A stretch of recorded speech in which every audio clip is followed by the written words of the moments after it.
तो आज खनिज संक्षिप्त की और आगे के आइटम करते हैं फटाफट से। ये तो जो चीज़ पढ़ने वाले हैं उसका नाम है खनिज संक्षिप्त की।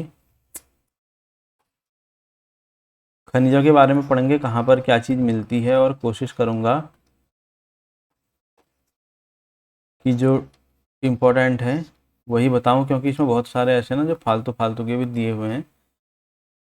तो राज्य में चूना पत्थर मिलता है, ठीक है, चूना पत्थर। चूना पत्थर का इस्तेमाल क्यों करते हैं? सीमेंट उद्योग में किया जाता है। तो अपने उत्तराखंड राज्य में कहाँ पर मिलता है?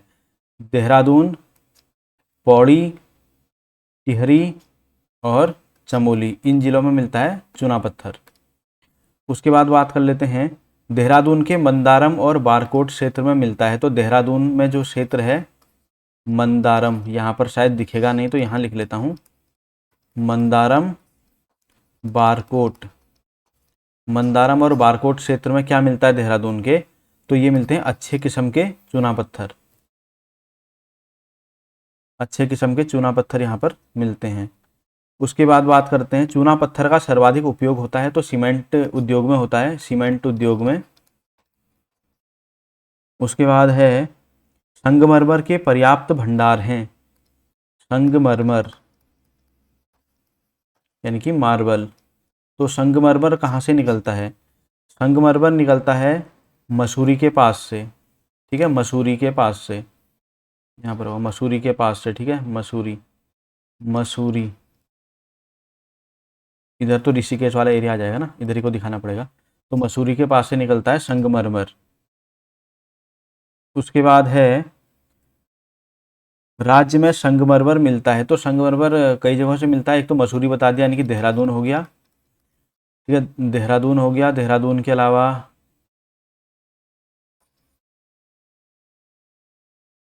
तो देहरादून हो गया और नैनीताल हो गया और टिहरी हो गया, इन जगहों से संगमरमर मिलता है। उसके बाद राज्य में मैग्नेसाइट मिलता है। तो मैग्नेसाइट की बात कर लेते हैं, मैग्नेसाइट, ठीक है। मैग्नेसाइट कहाँ से मिलता है उत्तराखंड में?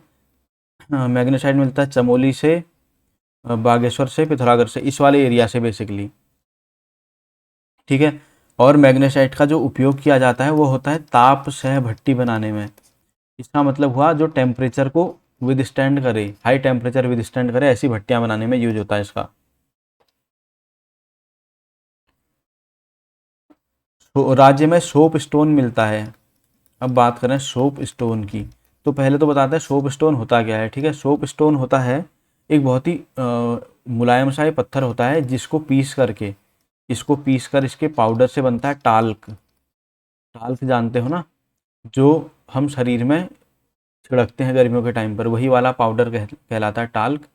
और वो बनता है सोप स्टोन से। और भी जगह पर यूज होता है सोप स्टोन का, लेकिन मेन काम उसको पीस करके टाल्क बनाने का यूज होता है।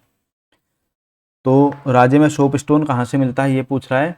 तो ये मिलता है अल्मोड़ा से मिल जाता है, बागेश्वर से मिल जाता है, पिथौरागढ़ से मिल जाता है और चमोली से मिल जाता है। इस वाले एरिया से सोप स्टोन देखने को मिलेगा आपको। और सोप स्टोन का उपयोग होता है, तो सोप स्टोन का उपयोग होता है टाल्क बनाने में हो गया। उसके अलावा सौंदर्य प्रसाधन, ठीक है नहीं, सौंदर्य प्रसाधन, प्रसाधन, सौंदर्य प्रसाधन के अलावा है साबुन और पेंट, साबुन और पेंट। साबुन के उससे ही सोप स्टोन इसका नाम पड़ा है, लेकिन इसका मेनली जो यूज देखने को मिलता है वो देखने को मिलता है टाल्क में, जो कि मैंने बता दिया, जिस पाउडर को हम गर्मियों में छिड़कते हैं शरीर में। उसमें जो बढ़िया सी स्मेल आती है अलग अलग टाइप की, वो तो बाकी और केमिकल वगैरह मिला के करते हैं, लेकिन मेन जो उसका कंटेंट रहता है सफ़ेद वाला वो यही होता है टाल्क। राज्य में रॉक फॉस्फेट मिलता है, इसकी ज़रूरत नहीं है। डोलोमाइट मिलता है, तो डोलोमाइट भी देहरादून, पिथौरागढ़ और टिहरी में मिलता है, तो इसकी भी बात कर लेते हैं चलो। डोलोमाइट, ठीक है। तो डोलोमाइट कहाँ से मिलता है? डोलोमाइट मिलता है देहरादून, टिहरी, पिथौरागढ़, इन जगहों से निकलता है डोलोमाइट। उसके बाद है, राज्य में गंधक मिलता है। तो गंधक मिलता है देहरादून से, काफ़ी फेमस, तुम्हें पता ही है वैसे भी, सहस्त्रधारा प्रपात जो है देहरादून का, उससे चर्म रोग इसीलिए ठीक होते हैं क्योंकि उसमें गंधक मिला हुआ पानी आता है। तो गंधक मिलता है मेन यहाँ पर मिलता है, और उसके अलावा कुछ मात्रा में इधर भी आपको मिल जाएगा। राज्य में एस्बेस्टस मिलता है, एस्बेस्टस, ठीक है नहीं, एस्बेस्टस, एस्बेस्टस मिलता है। पौड़ी और अल्मोड़ा में मिलता है एस्बेस्टस। मैं ऐसा इसलिए कर रहा हूँ ताकि अगर आप स्क्रीनशॉट लो तो आपको डायरेक्ट यहाँ से आइडिया भी लग जाए। और एस्बेस्टस का उपयोग होता है, जो कपड़े बनते हैं इसके, एस्बेस्टस से फाइबर भी बनता है और इससे बनते हैं कपड़े जो टेम्परेचर को झेल जाते हैं, मतलब आग में नहीं जलते हैं, आग में ना जलने वाले, ठीक है, ना जलने वाले, ऐसे ऐसा फाइबर होता है एस्बेस्टस का, तो इससे जो कपड़े बनते हैं वो आग में नहीं जलते हैं। अब इसका मतलब ये नहीं कि इसको पहन के आप आग के अंदर कूदोगे तो आप नहीं जलोगे, कपड़े नहीं जलेंगे ना, उसके अंदर का बंदा वो फिर भी जल सकता है गर्मी से, क्योंकि ये तो सह जाते हैं टेम्परेचर को, लेकिन उसके अंदर जो बंदा गया है वो थोड़ी सह पाएगा, उसका जो है कबाब बन जाएगा अंदर। उसके बाद बात करते हैं, तो राज्य में लोहा मिलता है। हम बात कर लेते हैं लोहे की। तो लोहा कहाँ कहाँ पर मिलता है? नैनीताल में मिलता है, चमोली में मिलता है, पौड़ी में मिलता है और टिहरी में मिलता है। इन जगहों पर मिलता है लोहा। आज जो है बताने में थोड़ा आसान रह रहा है कि मैप से मैं डायरेक्ट बता दे रहा हूँ। और राज्य में जो है तांबा मिलता है, तांबा, ये वाला बिंदा नहीं आएगा, तांबा यानी कि कॉपर, ठीक है, CU इसको लिखते हैं। और लोहे को लिखते हैं FE, लोहे को लिखते हैं FE, फेरस होता है।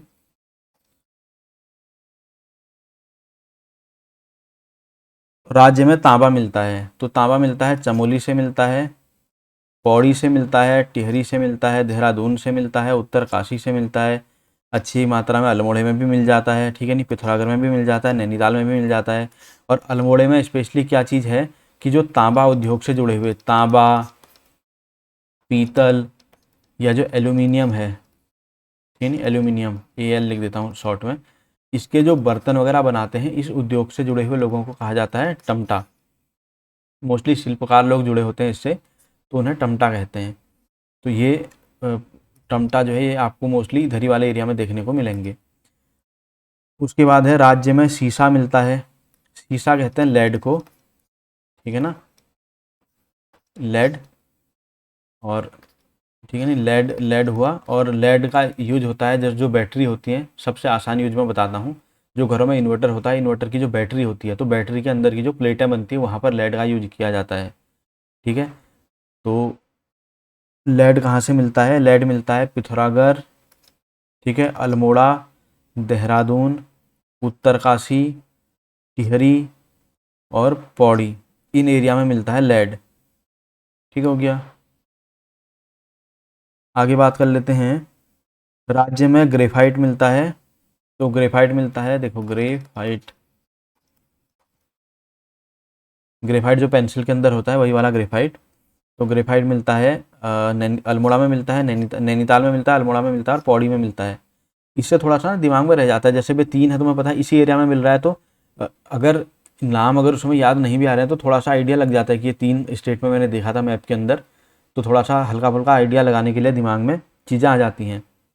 उसके बाद बात कर लेते हैं, राज्य में टिन मिलता है, चमोली में मिलता है टिन, टिन, ठीक है, टिन मिलता है यहाँ पर, टिन मिलता है चमोली के अंदर। तो टिन कहाँ से मिलता है? टिन मिलता है चमोली ज़िले से।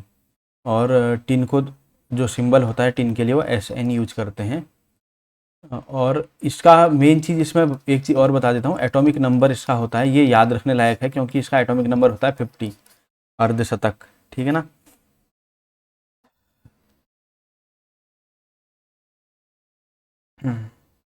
बाकी जो टिन होता है, ये टिन को SN कहते हैं, SN होता है स्टेनम, स्टेनम कहते हैं इसको। ये सब लैटिन भाषा के शब्द हैं, उन्हीं से मतलब इनके सिंबल लिए गए हैं। और इसमें सीखने लायक क्या है फिर? अब बात करते हैं, राज्य में खनन नीति की घोषणा की गई थी, तो ये याद रख लो क्योंकि ये पूछा जा सकता है, ये क्वेश्चन इंपॉर्टेंट रहता है। खनन नीति की घोषणा कब की गई थी? तो 2001 में की गई थी। 2000 में हमारा राज्य बना, 2001 में खनन नीति की घोषणा की गई। उसके बाद है जो वन क्षेत्रों में स्थित, ये क्वेश्चन भी इम्पोर्टेंट है, वन क्षेत्रों में जो खदानें होती हैं उसमें खनन का काम कौन करता है? तो वन क्षेत्रों में जो खदानें होती हैं उनमें से खनन का काम करता है वन विकास निगम। ठीक है, वन क्षेत्रों से खनन का काम करता है।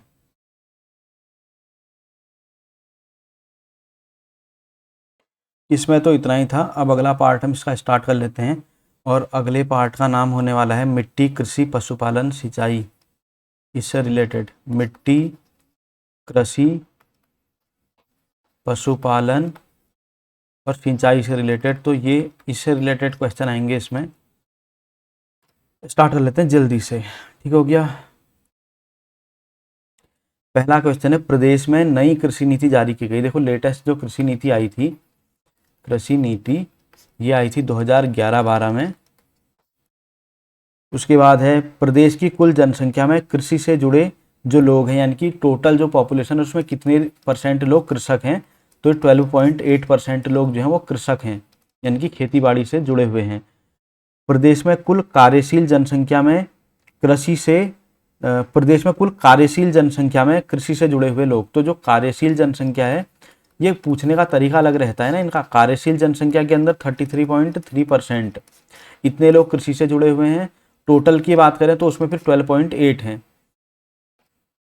उसके बाद बात कर लेते हैं जो राज्य है, राज्य में कुल भूक्षेत्र में कितना पर्वतीय और कितना मैदानी है, ये पूछ रहा है। तो कुल में पर्वतीय और जो मैदानी या समतल भाग जिसे कहते हैं, ठीक है, समतल, तो कितने कितने परसेंट है ये देख लो। तो 86.07% है इसमें पर्वतीय, यानी कि काफ़ी ज़्यादा पर्वतीय है, और जो बच गया 13.93% के लगभग ये है मैदानी भाग। तो देख ही सकते हो कि पूरा लगभग पहाड़ी राज्य ही है, जिसमें 86% तो पहाड़ ही है ना। उसके बाद बात कर लेते हैं, राज्य में पीएम किसान सम्मान निधि योजना, पीएम किसान सम्मान निधि ये कब से चल रही है पूछ रहा है। किसान सम्मान निधि ये योजना है जो केंद्र सरकार की तरफ से लागू की गई है। तो ये कब से चल रही है? ये चल रही है 1 दिसंबर 2018 से। इसमें जो किसान हैं, किसानों को प्रतिवर्ष 6,000 रुपये दिए जाते हैं। ठीक है, वैसे देखा जाए तो 6,000 रुपये कुछ भी नहीं है, लेकिन एक किसान के लिए जो है एक सही अमाउंट ये हो जाता है। मुख्यमंत्री राज्य कृषि विकास योजना चलाई जा रही है। ये तो पीएम किसान सम्मान निधि थी, और मुख्यमंत्री कृषि विकास, तो मुख्यमंत्री की तरफ से जो कृषि विकास योजना चल रही है वो चल रही है 2020-21 से। ये चीज़ याद रख लेना, ठीक।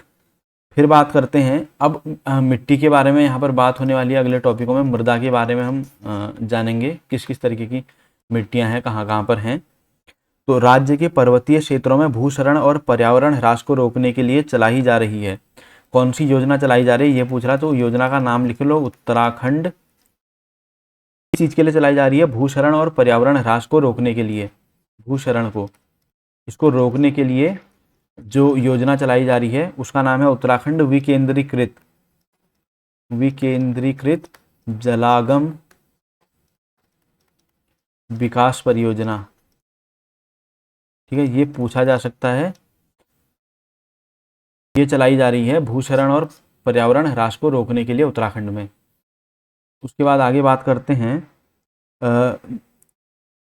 ये वाला तो है। अच्छा, ग्राम्या वन के बारे में तुमने सुना होगा, ये योजना चली थी जो, ये ग्राम्या योजना के अंतर्गत ही चलाई जा रही है। ठीक है ना, ग्राम्या योजना के अंतर्गत।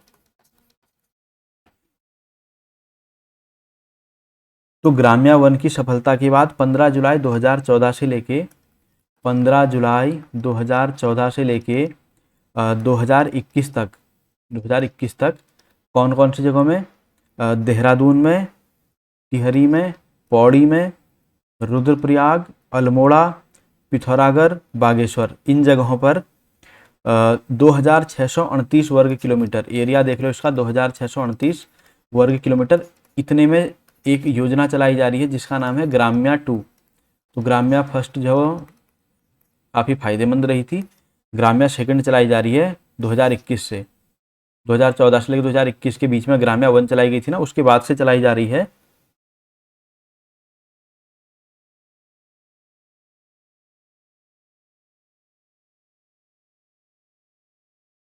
ग्राम्या 2। ग्राम्या 1 की हिट के बाद इस डेट से चलाई जा रही ग्राम्या 2, 15 जुलाई 2014 से लेकर 2021 के बीच में।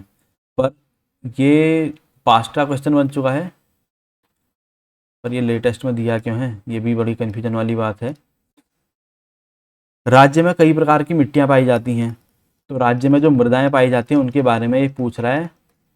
तो राज्य में जो मृदा होती है, वैसे तो मृदा बहुत तरीके की होती है, लाल, पीली, काली, दोमट, ज्वारी है, ज्वालामुखी है, टर्शियरी मिट्टी, ठीक है, तराई, भाबर, हर टाइप की मिट्टी आपको देखने को मिल जाएगी। और यहाँ पर जो पाई जाती है उनके नाम लिख लो। तो तराई मृदा है, भाबर मृदा है, समझ ही में आ रहा होगा, तराई और भाबर के एरिया में पाई जाती है। टर्शियरी हो गई, क्वार्ट्ज मिट्टी हो गई, ठीक है, क्वार्ट्ज मिट्टी है तो ऐसे हैं जो ऑल ओवर इंडिया में मिल जाते हैं। ज्वालामुखी मिट्टी भी यहाँ पर देखने को मिलती है, ज्वालामुखी मृदा। उसके अलावा दोमट मिट्टी देखने को मिलती है, दोमट के अलावा देखने को मिलती है भूरी मिट्टी, भूरी के अलावा लाल पीली मिट्टी, ठीक है ना, लाल पीली मृदा। और एक मृदा होती है जिसे भस्मी मृदा कहते हैं। इतने तरीके की मृदाएं मेनली आपको उत्तराखंड राज्य के अंदर देखने को मिलेंगी। तो ये पूरी ही लिस्ट होगी लगभग। उसके बाद बात करते हैं किस क्षेत्र की मृदा कंकड़ पत्थर तथा मोटे बालुओं से युक्त होती है। तो ये भाबर क्षेत्र की होती है, इसमें कंकड़ पत्थर बहुत सारे पाए जाते हैं मिट्टी में। उसके बाद है तराई क्षेत्र की मृदा महीन कणों वाली तथा भाबर और शिवालिक क्षेत्र की अपेक्षा अधिक परिपक्व होती है। जो तराई वाली है उसमें महीन कण होते हैं, ये चीज़ ध्यान रखना, जबकि भाबर वाले में काफ़ी मोटे मोटे पत्थर और बालू वगैरह अंदर पाई जाती हैं। उसमें काफ़ी बड़े बड़े कण और बालू वगैरह टाइप की मिट्टी हो गई, साथ में बड़े बड़े पत्थर उसके अंदर, कंकड़ पत्थरों से युक्त जो मिट्टी होती है वो भाबर की होती है। जबकि तराई में महीन कण होते हैं, ज़्यादा परिपक्व मिट्टी होती है। लेकिन इस मिट्टी के अंदर जो तराई के अंदर पाई जाती है, इसके अंदर नाइट्रोजन और फॉस्फोरस की कमी होती है। तो ये पूछ रहा है कि इसमें किसकी कमी पाई जाती है। तो तराई मिट्टी के अंदर नाइट्रोजन और फॉस्फोरस की कमी पाई जाती है। उसके बाद बात करते हैं जो टर्शियरी टाइप की मिट्टी थी। तो टर्शियरी टाइप की मिट्टी कौन से एरिया में पाई जाती है। तो ये पाई जाती है शिवालिक एरिया में और दून क्षेत्र में। कौन सी मिट्टी, टर्शियरी मिट्टी, ठीक है, टर्शियरी मिट्टी शिवालिक और दून क्षेत्र में पाई जाती है। उसके बाद बात कर लेते हैं ज्वालामुखी और क्वार्ट्ज वाली मिट्टी पाई जाती है, ये मोस्टली भीमताल वाले एरिया में पाई जाती है, जो कि है नैनीताल के अंदर। तो भीमताल में पाई जाती है ज्वालामुखी और क्वार्ट्ज मिट्टी। लिख दूँ इसके आगे से, चलो लिख देते हैं, ज्वालामुखी और क्वार्ट्ज टाइप की जो मिट्टी होती है ये इस एरिया में देखने को मिलती है, ठीक है, भीमताल जो कि है नैनीताल डिस्ट्रिक्ट के ये मैंने गलत जगह लगा दिया, अल्मोड़े में लगा दिया यार। तो नैनीताल डिस्ट्रिक्ट के अंदर कर लेते हैं इसको घुमा के कुछ इस तरीके से, ठीक हो गया। दोमट मृदा कहाँ पर पाई जाती है। तो दोमट मृदा पाई जाती है, यहीं पर लिख देता हूँ, शिवालिक के निचले ढालों और दून घाटियों में। तो शिवालिक के निचले ढाल, शिवालिक के जो निचले ढाल हैं, निचले ढाल उनमें, और दून घाटी में, दून में, और इन्हीं दो एरिया में मोस्टली जो टर्शियरी मिट्टी पाई जा रही है वो है। लेकिन ये शिवालिक वाली ढालों में पाई जाती है, और शिवालिक वाले के ढालों में पाई जाती है दोमट मिट्टी।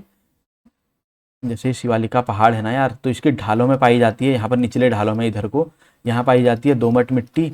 और इस पहाड़ियों के ऊपर वाले एरिया में पाई जाती है टर्शियरी मिट्टी,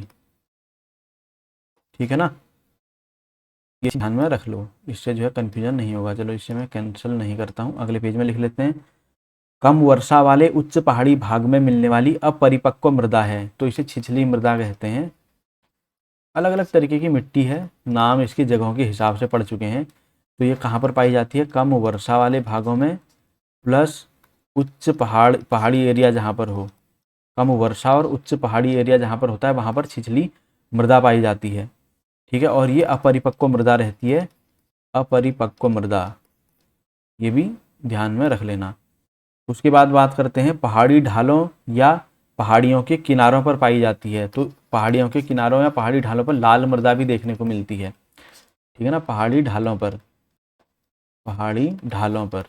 ये ऊंचे पहाड़ी वाले एरिया में भी पाई जाती हैं, जबकि शिवालिक की ढालों में तुमने देख ही लिया, जो निचले ढाल हैं उनमें दूसरी मिट्टी होती है।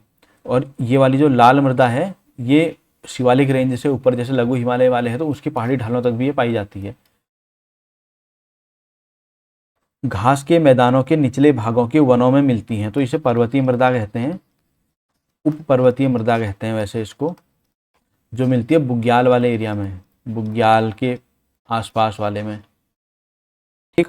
सिंचाई की सुविधा की दृष्टि से राज्य में 3 प्रकार की कृषि भूमि मिलती है। तो कृषि भूमि सिंचाई के हिसाब से अगर हम इसको डिवाइड करें सिंचाई के हिसाब से, तो 3 तरीके में करते हैं। एक होती है तलाऊ, एक होती है तलाऊ, ठीक है, तलाऊ भूमि, फिर होती है उपराऊ भूमि, फिर होती है इजरान भूमि। 3 तरीके से कृषि की भूमि को डिवाइड किया गया है सिंचाई के बेस पे। अब यहाँ पर कुछ उतने खतरनाक से क्वेश्चन नहीं है, इसको भी देख लेते हैं। लेकिन यहाँ पर होने वाला है तुम्हारा भूमि उपयोग से रिलेटेड।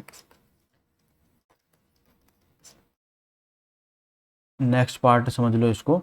तो भूमि उपयोग से रिलेटेड में है, ये तो बहुत बड़े बड़े क्वेश्चन है, ये मतलब आने वाले भी नहीं है, समझ लो। तो यहाँ से देख लेते हैं कितना जो है परती है, कितना ऊसर है, कितने में स्थायी चारागाह हैं, कितने पार्ट में वन है। चांसेस तो कम ही हैं, पर फिर भी परसेंटेज में मैं बता देता हूँ, हेक्टेयर में तो याद नहीं हो पाएगा ये। ठीक है। राज्य में जो कुल प्रतिवेदित क्षेत्रफल है 19-20 की रिपोर्ट के हिसाब से है, जो टोटल क्षेत्रफल है उपयोग भूमि का वो हेक्टेयर में यहाँ पर इसने लिख रखा है। तो नहीं याद नहीं भी करोगे तो चल जाएगा, पर मैंने लिख दिया इतना हेक्टेयर है ये, इसकी मतलब याद करने की ज़रूरत नहीं है। अब यहाँ से याद कर लो थोड़ा बहुत। तो कुल जो प्रतिवेदित क्षेत्रफल में उसके अंदर वन क्षेत्र कितना है, ठीक है ना। तो वन क्षेत्र कितना परसेंट है, मैं सिर्फ इतना लिख देता हूँ, 63% वो वन क्षेत्र है। और स्थायी चारागाह जो है जहाँ पर जानवरों को चराया जाता है, चारागाह है 3.46% में, ठीक हो गया। उसके बाद अयोग्य या ऊसर या खेती के लिए अयोग्य भूमि, ऊसर या अयोग्य जो टोटल प्रतिवेदित वाले में से उसकी परसेंटेज बता रहे हैं। तो 2.76% ऐसी है जो ज़मीन जो अयोग्य भूमि है। उसके अलावा है शुद्ध बोया गया क्षेत्रफल, इसको अगले में बहुत सारे हैं पर कुछ कुछ मैं बता दे रहा हूँ। तो शुद्ध बोया गया क्षेत्रफल जितने में खेती होती है उस क्षेत्रफल की बात करा परसेंटेज के हिसाब से, तो यह है 10.63% एरिया ऐसा है ज़मीन का जिसमें तरीके से खेती होती है। उसके बाद है राज्य में कुल शुद्ध बोए गए क्षेत्रफल में से 11 जो पर्वतीय जिले हैं, तो ये तुमने दिखाई देता हूँ यहाँ पर, जस्ट वेट अ सेकंड। तो ये जिला और ये जिले को मैदानी में कंसिडर करते हैं, बाकी सभी पर्वतीय जिले ही हैं। तो जो 11 पर्वतीय जिले हैं 1% था, 61.05%, ठीक है नहीं, किसका, बोए गए क्षेत्रफल का, बोए गए क्षेत्र का, जो बोया गया क्षेत्र था उसमें से 11 जो पर्वतीय जिले हैं उनमें इतना % हिस्सा बोया गया है। और मैदानी भागों की बात करें ये दो में, तो बचा हुआ जो 38.95% होगा, ये एरिया होगा जो मैदानी भागों में काउंट होगा। जो मैंने बोए गए क्षेत्र की बात करी है ना, यहाँ पर देखो, शुद्ध बोया गया क्षेत्र अगर मैं हेक्टेयर में इसकी बात करूं तो ये पड़ने वाला है तुम्हारा बहुत अच्छा खासा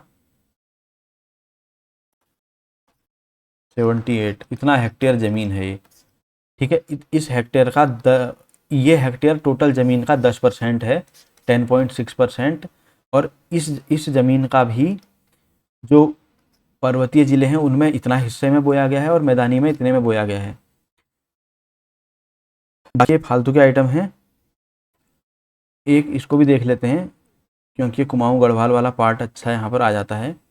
तो ये गढ़वाल की बात कर लेंगे, यहाँ पर कुमाऊं की बात कर लेंगे। तो जो कुल बोया गया क्षेत्र था उसमें से गढ़वाल के अंदर कितना भाग पड़ता है, तो उसमें से लगभग 49.7% पड़ता है जो पड़ता है कुमाऊं में, गलत लिख दिया ना मैंने, या गढ़वाल वाला ही लिख लेता हूँ पहले। तो ये 49.7%, 71% पड़ता है कुमाऊं के अंदर बोए गए क्षेत्र में से। और जो बचा हुआ 50.29 के अराउंड है, ये पड़ता है गढ़वाल क्षेत्र के अंदर शुद्ध बोए गए ज़मीन का। ये पूरा डेटा ही डेटा है, जिसको याद करना भी थोड़ा सा कॉम्प्लिकेटेड रहेगा, बहुत बार देखनी पड़ेंगी वीडियो। राज्य में सर्वाधिक और सबसे कम वन भूमि क्षेत्रफल वाले जिले हैं। तो सर्वाधिक वन भूमि कहाँ पर मिलेगी आपको, वो मिलेगी उत्तरकाशी के अंदर। और सबसे कम वन भूमि मिलेगी हरिद्वार के अंदर, क्योंकि हरिद्वार में वन बहुत ही कम है, तुम्हें पता ही है। राज्य में सर्वाधिक और सबसे कम ऊसर भूमि वाले जिले। अब हम बात करेंगे सर्वाधिक और सबसे कम ऊसर भूमि कहाँ पर है, ठीक है ना। ऊसर, सबसे ज़्यादा ऊसर कहाँ पर है और सबसे कम ऊसर कहाँ पर है। तो सबसे ज़्यादा है चमोली में है ज़्यादा, ठीक। और सबसे कम ऊसर है नैनीताल में, सबसे कम। सबसे कम ऊसर भूमि नैनीताल में देखने को मिलेगी, सबसे ज़्यादा ऊसर भूमि आपको चमोली में देखने को मिलेगी। उसके बाद बात कर लेते हैं राज्य के अंदर। राज्य में सर्वाधिक और सबसे कम परती भूमि क्षेत्रफल वाले जिले। तो सब सर्वाधिक है पौड़ी के अंदर, सबसे कम है रुद्रप्रयाग के अंदर परती भूमि, ठीक। उसके बाद बात कर लेते हैं, तो सर्वाधिक और सबसे कम चारागाह भूमि कहाँ पर है। तो सर्वाधिक और सबसे कम चारागाह भूमि आपको देखने में मिलेगी, सर्वाधिक तो होगी चमोली में। कौन सी भूमि है, चारागाह भूमि, जिसमें जानवर चरते हैं, ठीक है। चारागाह भूमि की बात कर रहे हैं, तो सर्वाधिक आपको चमोली के अंदर देखने के लिए मिलेगी, और सबसे कम आपको देखने के लिए मिलेगी टिहरी में। कम चारागाह भूमि सर्वाधिक है चमोली में, सबसे कम है टिहरी में। उसके बाद बात करते हैं राज्य में सर्वाधिक और सबसे कम शुद्ध बोए गए भूमि क्षेत्रफल वाले जिले। तो सबसे ज़्यादा कहाँ पर बोया गया है राज्य के अंदर, ये पूछ रहा है। और सबसे कम, सबसे ज़्यादा बोया गया है उधम सिंह नगर में, ठीक है ना, सबसे ज़्यादा। और सबसे कम जो बोया गया है वो है चंपावत में, सबसे कम, ठीक है। शुद्ध बोया गया, इसकी हम बात कर रहे हैं, शुद्ध बोया गया क्षेत्र। शुद्ध बोया गया वाले में से सबसे ज़्यादा एरिया पड़ता है उधम सिंह नगर के अंदर, और सबसे कम मिलेगा आपको चंपावत के अंदर। तो इस तरीके से एक ये भूमि उपयोग वाला जो पार्ट है, ये भी हमने कंप्लीट कर ही लिया है। तो अगला जो पार्ट आने वाला है वो है भूमि बंदोबस्त से संबंधित, तो इसको भी देख लेते हैं। ये थोड़ा सा इंपॉर्टेंट होने वाला है, इसको ज़रा ध्यान से देखना, ठीक है ना। भूमि, क्योंकि ये इससे क्वेश्चन आ जाते हैं कई बार ये पूछ देता है टोटल कितने भूमि बंदोबस्त करे हैं, इस टाइप की चीज़ें ना। ब्रिटिश काल से ही मेनली भूमि बंदोबस्त शुरू होता है। और भूमि बंदोबस्त का मतलब क्या होता है ये समझ लो पहले। भूमि बंदोबस्त का मतलब है भूमि से राजस्व निर्धारण, भूमि से राजस्व निर्धारण, बस इतना इसको अभी समझ लो। फुल डिटेल में 1 साला, 3 साला, 5 साला, 20 साला, इस टाइप के भी क्वेश्चनों में निपटा लेंगे। तो भूमि से राजस्व का निर्धारण तुम्हें पता ही है कि चाहे वो उत्तराखंड हो चाहे इंडिया हो, हमेशा से ही कृषि प्रधान रहा है, ठीक है ना। तो अंग्रेज़ों ने मोस्टली क्या करा, अंग्रेज़ों से पहले राजा वगैरह भी जो है वो ज़मीन से ही डिसाइड करते थे कि कितना टैक्स लेना है, क्योंकि जिसके बाद खेती मतलब ज़्यादा रहेगी उससे ज़्यादा टैक्स लिया जाएगा। और अब ऐसा भी नहीं है कि कहीं पर खेती ज़्यादा है लेकिन वहाँ पर सूखा पड़ गया, अकाल पड़ गया, तो हर एक चीज़ के हिसाब से कहीं पर पैदावार ज़्यादा होती है कम एरिया में, कहीं पर बड़े एरिया में भी पैदावार नहीं होती है। तो वो सब चीज़ें ध्यान में रख के ना भूमि को निर्धारित किया जाता है, ताकि उससे मतलब प्रॉपर तरीके से टैक्स को कलेक्ट किया जा सके। उसी को कहते हैं भूमि बंदोबस्त। ये चीज़ हमने समझ ली। अब बात कर लेते हैं, ये तो पिछले वाली स्लाइड है, इसको मैं मिटा देता हूँ, इसका यूज हम करेंगे स्लाइड का। तो भूमि बंदोबस्त का मतलब समझ में आ गया है। अब बात कर लेते हैं स्वतंत्रता पूर्व ब्रिटिश काल में राज्य के अंदर, ठीक है नहीं, स्वतंत्रता से पूर्व, स्वतंत्रता पूर्व ब्रिटिश टाइम, नॉर्मल सी बात है, स्वतंत्रता से पहले ब्रिटिश का ही टाइम है। तो राज्य में जो है टोटल कितने भूमि बंदोबस्त हुए हैं ये पूछ रहा है। तो 11 भूमि बंदोबस्त हुए हैं टोटल में, ठीक है, 11 भूमि बंदोबस्त, 11 बार, ठीक है नहीं, अलग अलग उससे किया गया। अब अंग्रेज जैसे यहाँ पर आए तो सबसे पहले उन्होंने भूमि का बंदोबस्त ही करा। तो अभी हम देखते हैं आगे क्वेश्चन में। तो ब्रिटिश काल का पहला भूमि बंदोबस्त हुआ था। जो पहला भूमि बंदोबस्त है, तुम्हें पता ही है कि ब्रिटिशों ने 1815 से मतलब पूरे तरीके से कब्जे में ले लिया था। तो 1815 में ही पहला भूमि बंदोबस्त हुआ था। इसे एक साला भूमि बंदोबस्त कहते हैं। ये 1 साल के लिए था। उस टाइम तक 1 साल ही चलता रहा। जैसे 1 साल के लिए कर दिया, फिर अगले साल फिर डिसाइड किया कि किस ज़मीन से कितना लिया जाएगा टैक्स। तो इस तरीके से एक एक साल में जो है इसको रिव्यू किया जाता था। ये 1 साला बंदोबस्त था। और कौन करेगा 1815 में? ई गार्डनर करेगा, क्योंकि वही था सबसे पहला कुमाऊं कमिश्नर। तो ई गार्डनर। लेकिन इसके नेतृत्व में ट्रेल ने किया था, जो विलियम ट्रेल है ना, क्योंकि वो विलियम ट्रेल इसके अंडर में था पहले, ई गार्डनर के। ये बाद में बना कुमाऊं कमिश्नर सेकंड वाला। तो ई गार्डनर ने करा था, मतलब ट्रेल की मदद से ई गार्डनर ने करा था, ये आप कह सकते हो। और अगर वैसे कुमाऊं कमिश्नर किस किस कुमाऊं कमिश्नर के टाइम में हुआ कहा जाएगा, तो फिर ई गार्डनर आ जाएगा। उसके बाद बात कर लेते हैं, ब्रिटिश काल में पहला त्रिसाला बंदोबस्त हुआ। तो त्रिसाला 1817 से स्टार्ट हुआ। पहला त्रिसाला 3 साल के लिए, ठीक है। इनके इसी तरीके से नाम है, कौन कितने साल के लिए हो रहा है। तो त्रिसाला बंदोबस्त 1817 में हुआ पहली बार, और ये हुआ ट्रेल के नेतृत्व में, क्योंकि फिर ट्रेल जो है वो कुमाऊं कमिश्नर बन गया था, ठीक है। और उसके बाद है ब्रिटिश काल में पहला पंचसाला, ठीक है नहीं, पंचसाला भूमि बंदोबस्त कब हुआ था? तो ये हुआ था 1823 में। ये भी ट्रेल ने ही किया था। पंचसाला, पंचसाला इसी को जो है 80 साला भी बोलते हैं, ठीक है। 80 साल का मतलब ये नहीं कि 80 साल में मतलब 80 साल तक के लिए था। इसका नाम है, उपनाम इसको 80 साला दिया गया है। वैसे 5 साल के लिए था। पहला पंचसाला, पहला पंचसाला बंदोबस्त विलियम ट्रेल ने ही किया था 1823 में। उसके बाद है ब्रिटिश काल में पहला 20 साला बंदोबस्त। अब 20 साला शुरू हो गया है, 1840 में हुआ 20 साला, 20 साला बंदोबस्त, ठीक है। लुसिंगटन था उस टाइम पर, तो ये भी ध्यान रखना। 1840 के टाइम पर जो कुमाऊं कमिश्नर था वो लुसिंगटन था। उसके बाद है ब्रिटिश काल में सबसे महत्वपूर्ण भूमि बंदोबस्त हुआ था। तो ब्रिटिश काल में जो सबसे महत्वपूर्ण भूमि बंदोबस्त था वो नवा भूमि बंदोबस्त था। सबसे महत्वपूर्ण बंदोबस्त, ठीक है। और ये 1863 से लेकर के 1873 के बीच में ये हुआ था। और यह विकेट बंदोबस्त के नाम से भी जाना जाता है, ठीक है। विकेट बंदोबस्त के नाम से जाना जाता है। ये इसीलिए ज़रूरी है इसका नाम भी ना, विकेट बंदोबस्त का। फिर डायरेक्ट विकेट बंदोबस्त आ जाएगा तो फिर ये तुम्हें आंसर देना पड़ेगा। और इसमें जो ज़मीन है, ज़मीन को 5 वर्गों में बांटा गया था। वर्गों में ज़मीन को बांटा गया था 5 वर्गों में, ठीक हो गया। नवा भूमि बंदोबस्त सबसे महत्वपूर्ण था। उसके बाद बात करते हैं ब्रिटिश काल का अंतिम भूमि बंदोबस्त। तो अंतिम जो भूमि बंदोबस्त है ब्रिटिशों का, वो कब हुआ था? ब्रिटिश काल का, ठीक है। ब्रिटिश काल का अंतिम भूमि बंदोबस्त जो हुआ था वो 11वां भूमि बंदोबस्त था, क्योंकि मैंने तुम्हें बताया जो टोटल भूमि बंदोबस्त हैं उत्तराखंड में वो 11 हुए थे।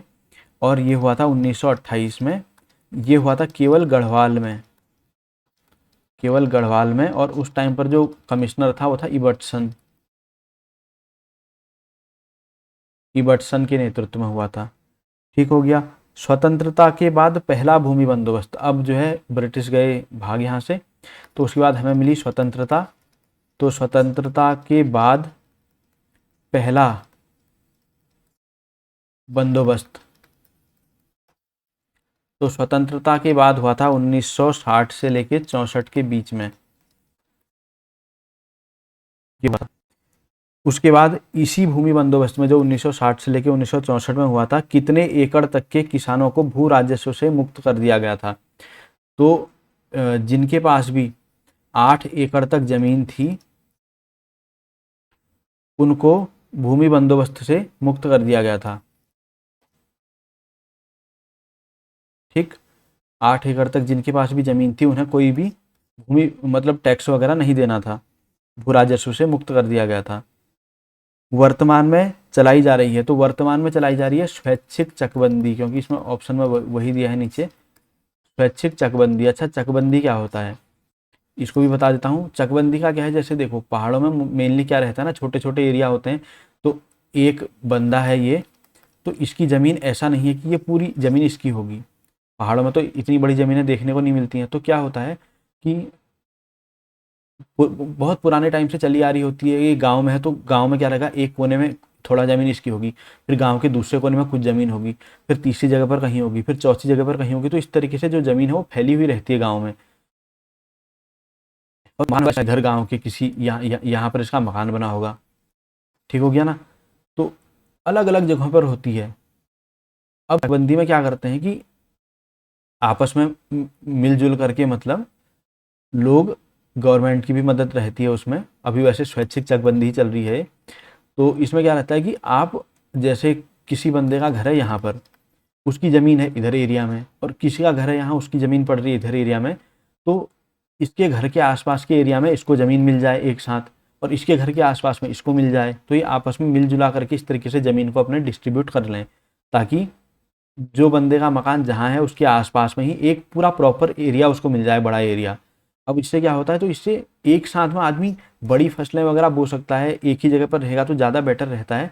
तो वही कहलाती है चकबंदी, कि जो इधर उधर टुकड़ों में बिखरी हुई ज़मीन है उनको आपस में ही आदमी एक जगह पर जमा कर ले। अब जमा कैसे होगा, जैसे तुम्हारे घर के आसपास किसी और की ज़मीन है, तुम उससे ले लो, अपनी जो ज़मीन है वो उसको उसके दे दो, अगर उसके घर के आसपास में है, तो इस तरीके से एक्सचेंज करके ज़मीनों को, तो वो कहलाता है चकबंदी। अब कहते हैं यहाँ पर, राज्य के गठन से ठीक पूर्व जो सक्रिय जोतें थी वो 9.26 लाख थी। अब तो ये कम ही हो रही हैं, लेकिन एब्सेंटी लैंडलॉर्ड की दर अधिक होने के कारण जो सक्रिय जोतें हैं वो धीरे धीरे क्या हो रही हैं, तो वो कम हो रही हैं। तो नॉर्मल सी चीज़ है। खेतों को परती छोड़ करके रोजगार की तलाश में बाहर चले जाने को कहते हैं एब्सेंटी लैंडलॉर्ड, ठीक है ना, इसलिए मैंने वहाँ पर नहीं बताया इसके बारे में, ठीक है नहीं। लैंडलॉर्ड कि लोगों, मतलब खेतों को ऐसे ही छोड़ करके अपना निकल ले रहे हैं। बंजर है, एक तो होती है बंजर जमीन जिसमें उगता ही नहीं है कुछ, एक होती है जो जमीन उपजाऊ है लेकिन बंदा खेती नहीं कर रहा है, वो छोड़ छाड़ के अपना बाहर निकल लिया है, तो उसकी जो जमीन है वो वैसी ही पड़ी रहेगी ना, वो परती भूमि हुई। तो उसको, जमीन को ऐसी परती छोड़ करके जो ज़मीन का मालिक है वो बाहर कहीं रोजगार की तलाश में घूम रहा है, तो ऐसे बंदों को कहते हैं एब्सेंटी लैंडलॉर्ड। इन्हीं के कारण से जो सक्रिय जोतें हैं वो घट रही हैं, क्योंकि लोग जो हैं वो खेती में वो करना नहीं चाहते हैं, तो मोस्टली जो है सब नौकरियों की तलाश में इधर उधर घूम रहे हैं, इसीलिए। तो उसके बाद है एक बड़ा इंपॉर्टेंट क्वेश्चन यहाँ पर है। अब बाकी जैसे क्रियात्मक जोतों की संख्या और क्षेत्रफल ये सब इतने वो नहीं है पढ़ने लायक, क्योंकि बहुत बड़े हैं और ये डेटा याद रहेगा भी नहीं। जो राज्य में कृषि गणना होती है ना, कृषि गणना होती है, गणना के अनुसार कब हुई थी, 2015-16 में हुई थी लास्ट टाइम।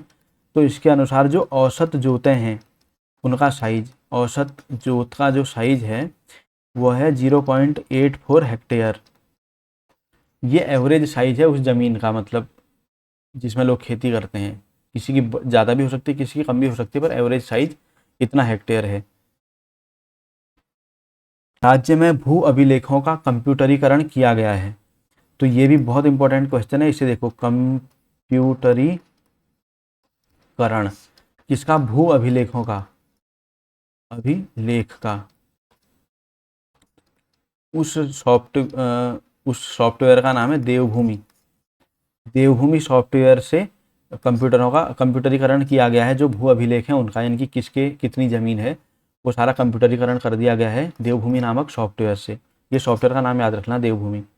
उसके बाद है पारंपरिक स्थानीय भूमि का पैमाना है, तो ये भी बहुत ज़रूरी चीज़ है। पारंपरिक यानी कि पुराने टाइम पर जो ज़मीन को नापा जाता था ना, वो किस में नापता था ये पूछना चाह रहा है, भू पैमाना। तो पुराने टाइम पर जो मापा जाता था वो मापा जाता था मुट्ठी में, मुट्ठी या नाली, मुट्ठी या नाली में। तो ये क्या, किस तरीके से नापते थे, जैसे मतलब एक मुट्ठी अनाज लिया और उसको बो दिया, तो वो जितने एरिया में फैल रहा है वो एक मुट्ठी ज़मीन हो गई, या एक नाली अनाज लिया उसको बिखराया तो वो जितने एरिया में फैल रहा है वो एक नाली ज़मीन हो गई। इस तरीके से ही नापते थे। कोई बाकी मतलब स्क्वायर फीट या ऐसा कुछ, हेक्टेयर एकड़ ऐसा कुछ नहीं था नापने के हिसाब से।